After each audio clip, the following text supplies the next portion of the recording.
If you enjoy podcasts like this, you should check out our other shows on Health Podcast Network. For example, Medicine in America, hosted by Anthony Manson and Todd Harrington, shares the stories of physicians, other healthcare professionals, and industry leaders who are changing the way we deliver care. There's an episode that you should check out called Primary Care Reimagined with Subscription-Based Preventative Care Model. It's an inspiring call for a paradigm shift in primary care.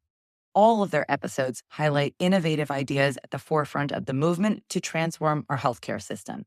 Check out Medicine in America on your favorite podcast platform or visit healthpodcastnetwork.com. Have you ever found yourself doubting your accomplishments, even when you've achieved so much? Do you struggle with feeling like a fraud despite your expertise and dedication? Are external pressures like gender inequality and microaggressions making you question your worth? If these resonate with you, you're not alone.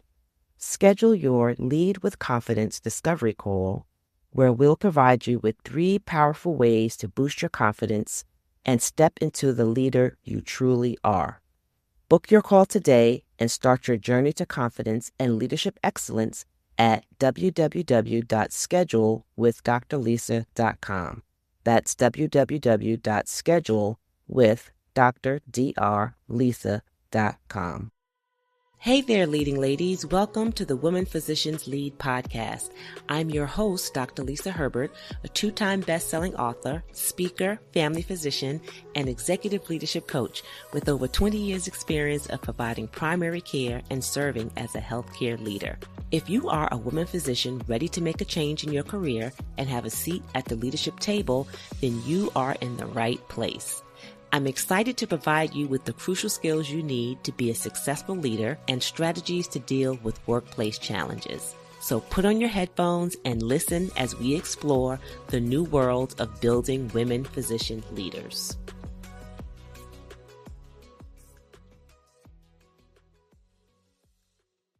Welcome to the Women Physicians Lead podcast, where we empower women physician leaders to rise above challenges and shine in their true potential. Today, we're diving into a topic that affects so many of us: imposter syndrome. Stay tuned, because we're not just talking about the problem, we're offering a solution. When you feel like you don't deserve a promotion or that you're not good enough in your current role, or you fear seeking a leadership role, ask yourself, is it really imposter syndrome, or is it the isms of society and how you're made to feel as a woman?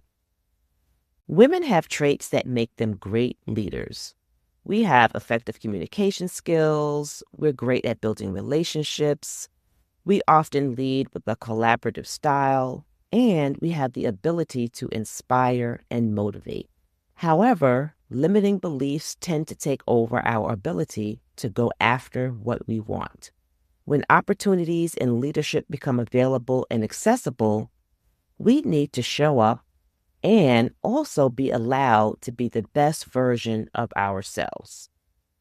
I remember, as some of you probably do as well, during the campaign days of now Vice President Kamala Harris, telling a young teenager, you never have to ask permission to lead. When you want to lead, you lead. So even then, Kamala Harris knew all too well how imposter syndrome can cause women to delay their dreams because they feel like they must ask for permission to step up. We often hold back in seeking a seat at the leadership table. This could be due to an internal lack of self-confidence or external factors like age, gender, or race discrimination in the workplace. In this podcast episode, I want to break down the illusion of imposter syndrome and help women regain confidence in their ability to lead. I'm passionate about this topic because I had my own challenges during my transition to leadership. And I write about this in the book I co-authored, The Future Female Leader: Preparing Girls and Women to Lead the World. My transition to leadership placed me in positions where I was responsible for providing clinical leadership to a healthcare industry, a tertiary hospital, and a residency program. I was often the only woman and woman of color in the room. I often felt isolated, like I didn't belong. At times, I felt my voice wasn't being heard. I thought that I was failing. My confidence waned, and I no longer believed in my vision. But what I also realized was that I was not alone. There are a lot of women in leadership roles who feel and who felt the same way. So because of this experience, I vowed to develop habits to fight my mindset challenges and to provide training and support for women to do the same, because we shouldn't suffer in silence. First, we need to normalize the feeling. It's not a sign of weakness or failure. 70% of women suffer from this phenomenon that we term imposter syndrome. We also need to talk about it so that we can begin to challenge the negative self-talk and take our power back. So what is imposter syndrome? Imposter syndrome is the idea that you've only succeeded due to luck and not because of your talent or qualifications. And this was first identified in 1978 by psychologists Pauline Rose Clance and Suzanne Innes. It's that thought pattern that comes up where people feel like they're a fraud. They feel like they're not supposed to be where they are. They fail to accept what they have achieved. They can't accept their wins. They can't accept their successes. They have this psychological internal devaluing of who they are and where they are in terms of their achievement. Today, imposter syndrome can really apply to anyone, men and women. Anyone who isn't able to internalize and own their own successes. So if we think about it, if we think about how young girls are systematically tracked away from science and math throughout their education due to stereotypes and expectations around gender differences in STEM, we can begin to see how this imposter syndrome begins to creep into our existence. When we look at how women are not seen and respected as professionals, how women are underpaid and overworked, again, we can begin to understand how imposter syndrome can begin to creep into our lives. Imposter syndrome can lead to you stalling to get a promotion. It can lead to you limiting your ability to advance professionally. It can lead to poor performance. It can also lead to anxiety and depression. So while internal factors alone do not account for the reasons why women experience imposter syndrome, Valerie Young, a psychologist and expert on imposter syndrome, looked at 5 personality types that are seen or can be seen in someone who is exhibiting this phenomenon. So we're going to take a look at the 5 personality types. The first is the perfectionist. So that is someone who really sets the bar high for themselves. They have extremely high expectations, and even if they meet 99% of their goals, they're still going to feel like a failure. And any small mistake that they make, they begin to question their own competence. So this personality type can lead someone to begin to feel like they are an imposter. The second personality type is that of an expert. So that is the person that feels the need to know every piece of information before they start a project. And they constantly look for new certifications or new trainings to improve their skills. They also tend to not apply for a job if they don't meet all the criteria, and they may be hesitant to ask questions in a meeting setting because they're afraid of looking not intelligent if they don't already know the answer. The third personality type is called the natural genius.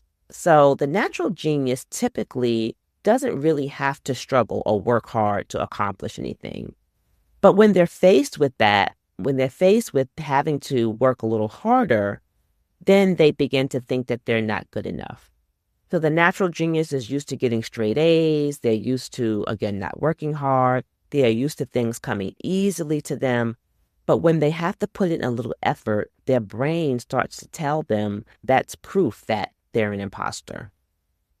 The fourth personality type is the soloist. So they feel like they have to accomplish tasks on their own. And if they need to ask for help, then again, it means that they're a failure or they're a fraud. And then the last personality type is the superwoman, right? Or if it's a man that we're talking about, the superman. That's someone who pushes themselves to work harder than those around them to prove that they're not an imposter. So they feel that the need to succeed in all aspects of their life. They need to succeed at work, as being a parent, as being a partner, if they're volunteering somewhere, being head of a committee. And they may feel stressed when they are not accomplishing something. They basically give themselves no downtime. So not only when we look at these 5 personality types can they lead to the feeling of imposter syndrome, they can also really derail your ability to become an effective leader. Leaders can't show up as perfectionists. There are going to be times where you make a mistake. There are going to be times where you don't succeed at everything. Leaders cannot show up as experts. We have to use people around us. We have to use our team members to help us sometimes to gather information and to be successful in projects. We can't be soloists, right? So we have to be able to, again, use other people to delegate tasks so that we don't become overwhelmed in our work. We have to also understand that things are not always going to come easy, especially for us that are transitioning into leadership where we may have spent a lot of our time in the clinical space. We're not going to come into those roles a lot of times with all of the skills that we need. So we're going to have to put forth the effort to learn new things and to not feel like because it's taking us a little longer, again, that we are an imposter. And then as leaders, we can't show up as super women and super men, right? We don't have to really walk around having to prove ourselves in that manner, because it's going to lead us, again, to feeling stressed and overwhelmed and, again, just leading to the burnout that we're trying to escape to begin with. So the illusion is that imposter syndrome, though, is something that we have to fix internally about ourselves. But I want to talk about the other factors, and there are so many factors outside of a person and outside of their personality type, such as their environment or their institutionalized discrimination or stereotypes or biases that can play a huge role in spurring those imposter feelings. So let's talk about those external factors, especially for women and more so for women of color or for people of color. Factors like sexism and racism may be playing into the imposter syndrome feeling as well. So it's that feeling of not belonging when you are the only one who looks like you in the room, or you the only one that is representing who you are in the room. It could also stem from being overlooked in the workplace for promotions or being told that you're not good enough. You could be ignored when you're in meetings, all of which can really cause you to lose your confidence and then maybe, again, make you feel as if you have imposter syndrome. And there's a huge difference between the internal feeling of imposter syndrome and then what's being actually told to you and how you're being treated and how you're being made to feel. So it's important to be really clear about what you're feeling and what you're experiencing, especially when it starts to impede your ability to move forward, to advance, and to perform at a higher level. So just ask yourself, what's at play here? Is it really my own internal insecurities, or is it my surroundings? Is it what I'm being told, how I'm being treated, what's showing up in front of me? Gender stereotypes can also lead to imposter syndrome. We talked about earlier how it starts early in young girls and young women. And it starts out with doubting young girls and young women doubting their intellectual ability and therefore their ability to lead. So, and if this doubt starts to emerge early, it really can influence a young girl's interest in STEM, interest in being a leader, interest in being, a career woman. And a study conducted by researchers at NYU, the University of Illinois, and Princeton showed that by the age of just 6, girls are less likely to associate brilliance with their own gender. And the study showed how gender stereotypes can take hold at a very early age and lead to damaging lifelong impact on girls and their aspirations, as well as women into their careers. So when considering why women sometimes experience imposter syndrome at a higher rate than men, factors also like inequality in the workplace and the pay gap inequality may come into play as well. Statistics from YouGov shows challenges that are still in today existing. So when asked whether they have had the opportunity to lead on a project at work, 44% of women said yes, compared to 59% of men. Women are also not likely to have experienced a bonus that's not connected to a promotion or pay raise. 40% for women compared to 53% of men. So the pressure put on women is highlighted, certainly, and it's highlighted, I like, by this quote as well that says, "Because I am a woman, I must make unusual efforts to succeed. If I fail, no one will say she doesn't have what it takes. They will say women don't have what it takes." And that quote is by Claire Booth Lucet. So why is this important? Why is it important that we even talk about this topic? And why is it important that we talk about the external factors in particular that lead to imposter syndrome? It's because a sense of belonging fosters confidence. And this is a quote that is taken from Valerie Young. The more people who look or sound like you, the more confident you feel. And conversely, the fewer people who look or sound like you, it can and does, for many people, impact their confidence.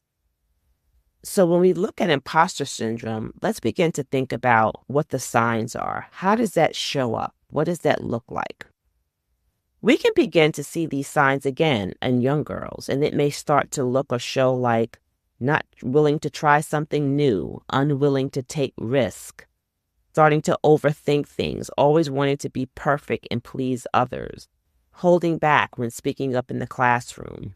And for career women, the signs may be having trouble asking for what you need, not willing to apply or even to accept a promotion, finding it difficult to accept your accomplishments, letting others take credit for your ideas. I mean, how many of these signs have you experienced? And the only way to stop feeling like an imposter is to stop thinking like an imposter. We can speak up about the external factors, but we can't control them. So how do we stop thinking like an imposter? It's important to really stop that negative play in your mind, to shift the mindset and to develop a script of words, phrases, and affirmations that really tell yourself who you are, where you are, and what you've accomplished, and where you want to be in life as well. So the first way that we can begin to change our way of thinking is to remember and document your achievements, right? Review your track record, keep a win list or a folder of all your accomplishments so that when you're in those times or places where you start to doubt yourself, you have a written record. You have it where you can see it and remind yourself of all of your victories. The second way to change your way of thinking is to change your self-talk. So when you catch yourself becoming critical of yourself, when you catch yourself doubting who you are, remember to congratulate yourself instead and reframe your thoughts so that it will help you to view yourself in a more positive light. So picking words and phrases like, I am enough, I am successful, I have what it takes. Those are ways that you can start to change your self-talk. The third way to change your way of thinking is to accept that you're not perfect and that things will not always go as planned. So we want to start setting realistic goals and expectations, right? Because we know that many people with imposter syndrome type qualities deal with perfectionism. So begin to really set realistic goals and expectations and embrace your strengths. The fourth way to begin to change your way of thinking is to validate yourself, right? Just live up to your own standards. Don't compare yourself to others. Live up to your own standards and rather than relying on the approval from others, be mindful of your thoughts and feelings so that you can manage them effectively. You can also just begin to give yourself a break, right? Struggle is a part of success and it's not a sign of weakness. And in reality, success requires careful planning, but it also requires hard work, which means that we have to give ourselves breaks. We have to take time off. We can't be, again, displaying the superwoman or the superman complex. And then lastly, surround yourself with people who support and uplift you. Immerse yourself in work that is fulfilling and challenging. And seek workplaces that support who you are in every facet of your life. So we want to begin to build our confidence and sense of belonging so that the question isn't who's going to let me, but it's who is going to stop me. Breaking the illusion of imposter syndrome will help you to feel more comfortable and confident with yourself. And also you begin to take more satisfaction in your achievements. So thank you for listening to this episode of the Women Physicians Lead podcast. I hope this information was helpful for you. I hope that you will begin to step out and step into your comfort zone, that you will be able to develop the confidence that you need to lead successfully. Take care. If you enjoyed podcasts like this, you should check out our other shows on Health Podcast Network. For example, Medicine in America, hosted by Anthony Manson and Todd Harrington, shares the stories of physicians, other healthcare professionals, and industry leaders who are changing the way we deliver care. There's an episode that you should check out called Primary Care Reimagined with Subscription-Based Preventative Care Model. It's an inspiring call for a paradigm shift in primary care. All of their episodes highlight innovative ideas at the forefront of the movement to transform our healthcare system. Check out Medicine in America on your favorite podcast platform or visit healthpodcastnetwork.com.